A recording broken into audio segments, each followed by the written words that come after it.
One of the worst things to happen to great parents is when their kids encounter toxic adults outside of the home. But how do parents get their kids to recognize toxic adults quickly and effectively? Tag your favorite psychologist on this and let's go. Let me just put it like this. Most, if not all, parents tell their kids how dangerous it is to talk to strangers. If a stranger offered your kid candy, for example, you've already pre-trained your kid to know that this adult has bad intentions and is trying to gain their trust.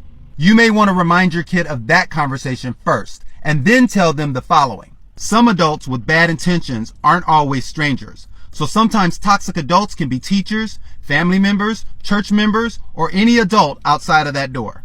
Now, this doesn't mean that every toxic adult is going to try to snatch you up physically, but it does mean that they're going to try to kidnap your self-esteem.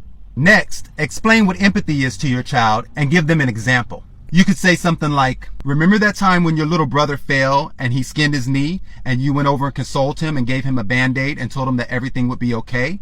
That's empathy. That's something you have. It's when you understand the feelings of someone else. So the same way you had empathy for your brother and it made you feel good to help him, when an adult gets pleasure from helping you when you make mistakes or when you're down, that is healthy behavior from an adult. But if an adult lies on you, calls you stupid, or says other mean things to you, that is an adult who lacks empathy. They get pleasure out of hurting you. Teach your kids how to recognize adults who have empathy and adults who lack it. Teach your child to pay attention to how they feel around every adult they encounter. Do they feel empowered that no matter what their mistakes are, they feel positive around that adult?